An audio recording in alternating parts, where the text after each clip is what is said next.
Mkulu, tangia asubuhi mlikuwa na vikao na mpaka sasa hivi vikao cha budget na mawasilisho mengine yamekuwa yakiendelea. Labda kwa ufupi tathmini ya vikao vizima vya siku ya leo ilikuwa ni nini katika mkoa wa Pwani? Mimi niseme vikao vya leo ni vikao vya kisheria. Kwanza tulikuwa tuna kikao cha road board ambapo tunaangalia vipaumbele vya matengenezo ya barabara. Ni kikao ambacho kinahusisha waheshimiwa wabunge, tulikuwa na waheshimiwa mawaziri, waheshimiwa wakuu wa wilaya na watendaji wa taasisi mbalimbali na wengine. Kwa hiyo ni kikao ambacho kisheria tunatakiwa tukae, na sisi tumeangalia upande wa miundombinu ya mkoa kwa maana ya barabara, tumeangalia reli, tumeangalia mambo ya usafiri majini, tumeangalia hivi airports zote, kitu kinachohusisha mkoa kuweza kupitika, kuwa accessible.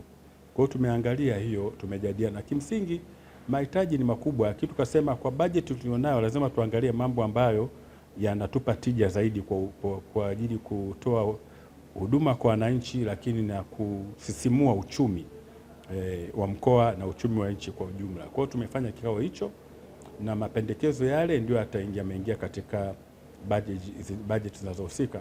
Lakini pia tumekuwa na kikao cha baraza la ushauri la mkoa RCC, na yenyewe na wajumbe kutoka serikalini na sekta binafsi. Ni kikao cha kisheria.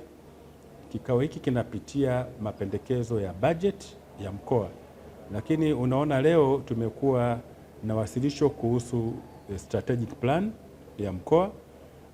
Tumekuwa na wasilisho vile vile kutoka kwa wenzetu wa ASRF. Tunapitia investment guide, hiyo document ambayo ina kuonyesha fursa zilizopo, lakini tumepitia na budget pia, mapendekezo ya budget. Unaona tumekuwa na wenzetu wa TANAPA pia wametueleza fursa zilizoko kule. Kwa hiyo tumeangalia mambo yote yanayohusu maendeleo ya kijamii na maendeleo ya kiuchumi, mambo ya maji, mambo ya elimu. Sasa hivi tunazungumza na ranchi ndogo. Kwa hiyo ni kikao ambacho kimekuwa na tija kubwa sana, na tunafanya hivyo kwa sababu tunasema vipaumbele vya mkoa ni vipi, na kila taasisi inaweka mikakati yake kuendana na vipaumbele vya mkoa. Kwa hiyo niseme kikao kimekuwa na tija na ni mwanzo mzuri, na tunaona mkoa wetu unaenda vizuri sana sababu tunapata ushirikiano wa kutosha, tunafanya mambo kitaalamu kabisa na tunaweka utaratibu wa kufuatilia. Na kushukuru sana Mkuu, lakini pia watu wanasema Dar es Salaam sasa hivi kuna foleni sana, na ile foleni Dar es Salaam inatakiwa iemee mkoa wa Pwani, ndio sehemu ya kupumulia. Nyinyi mmejiandaje kutumia fursa ya kero ambao wanaipata watu wa Dar es Salaam kwa ajili ya kuhakikisha huko nyinyi mnaneemeka? Kitu cha msingi ni kwamba kwa nini Dar es Salaam foleni? Hii barabara Tanzam Road ilikuwa inapisha magari 12,000, imeenda mpaka 19,000, imeenda mpaka sasa hivi nadhani karibu 28,000 29 kwa siku. Na sababu kubwa ni kutokana na ufanisi wa bandari. Mizigo imekuwa ni mingi, maroli makubwa ni 2/3, asilimia karibu 66 hivi au 67 ya magari yote yanayopita kwa siku. Kwa hiyo lazima msongamano utaongezeka, lakini utatuzi ni kwamba kuna bandari ya Kwala na kuna SGR inayotoka Dar es Salaam kuja kwenye bandari ya Kwala. Sasa hivi shirika la reli linaunganisha kipande cha kutoka bandarini kuja pale stesheni kwa standard gauge, ambapo mizigo itakuwa sasa hivi meter gauge ndio ipo, itasaidia sana. Takriban asilimia 30 mpaka 35 ya mizigo yote na magari itakuwa inapita kwenye reli, kwa hiyo itaenda upande wa Kwala.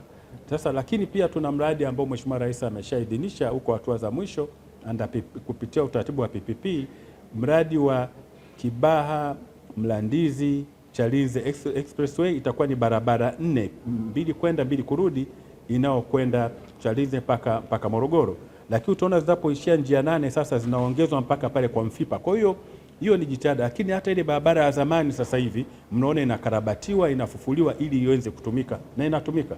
Tunaamini yote haya yatasaidia kuondoa msongamano. Jina langu naitwa Romad Mwendi. Mimi ni katibu tawala msaidizi sehemu ya mipango na uratibu katika sekretarieti ya mkoa wa Pwani. Siku ya leo tulikuwa na kikao cha RCC, kikao kikubwa sana ambacho kinashughulika na masuala ya maamuzi katika mkoa, lakini tulikuwa tuna ajenda 2 kubwa. Ilikuwa ni kupitisha bajeti ya mkoa, ambayo bajeti ya mkoa iliyopitishwa ina jumla ya bilioni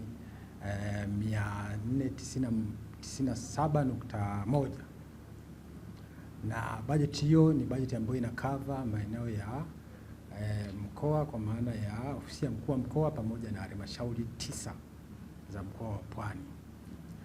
Lakini pia tulikuwa tuna ajenda nyingine ya kupitisha mpango mkakati wa ofisi ya mkuu wa mkoa, ambapo sasa baada ya kupewa ile dira ya 2050 tunaandaa mpango mkakati wa mkoa kwa kuzingatia hiyo miongozo, ikiwemo hotuba ya Mheshimiwa Rais wakati analihutubia Bunge la 13, lakini pia kuna ilani ya Chama cha Mapinduzi.